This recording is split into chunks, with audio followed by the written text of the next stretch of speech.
Cancer has become a key research priority of the South Central Foundation because there are many different types of cancer where Alaska Native people have higher rates, and people are losing too many of their family members, and there's a desire to have the very best care available. So the community is really curious about, what's contributing to these higher rates, and then really ultimately wanting to impact cancer not only for this generation but for future generations. Research in Indian country often comes with a negative connotation. The assumption right now for many researchers is that Native people will not participate in the collection of biospecimen samples.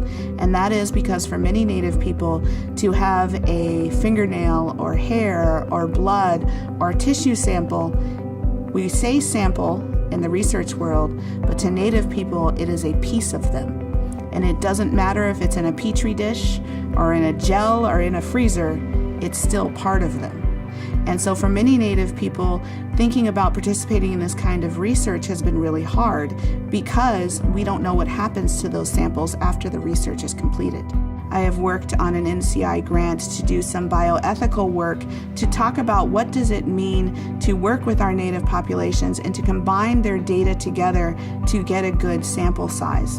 And what I learned from sitting down with elders, tribal leaders, those who have experienced cancer, as they talked about improving the disparities that exist in their communities, is that it was all about collaborative partnership to have research that allows Native people to have research that represents the true voices, the true narratives of what they're experiencing, and to also have evidence on what works and what doesn't work in our communities has been integral to us looking at how do we undo the disparities that currently exist. The South Central Foundation Research Department has conducted a large number of focus groups around the state, around the area of cancer-related research and what they would like. They did want appropriate tribal oversight so that there was somebody looking out for any stigmatization or misuse of the specimens beyond the initial consent. And also, people were very clear that they want to know the results of this research, that the research actually get back to the community, get back to providers so that they could implement any new clinical efforts that may make sense, and also that tribal leadership knew about the research findings coming out of these efforts. To be a practitioner of research in American Indian and Alaska Native communities, it's more than community-based participatory research. It's more than tribal participatory research.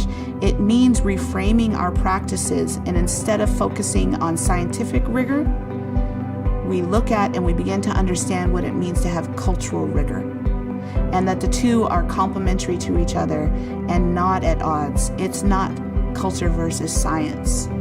It's culturally based science. In the future, I hope to see that Native people are actually experiencing some of the positive outcomes that result from precision medicine. The use of genetics and genomics information, that Native people are brought to the table. We are part of the conversations. We are part of how to interpret that data. We are part of shaping those research questions.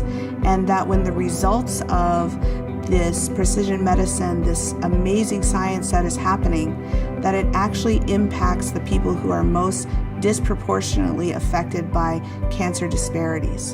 And in order to do that, we have to be at the table.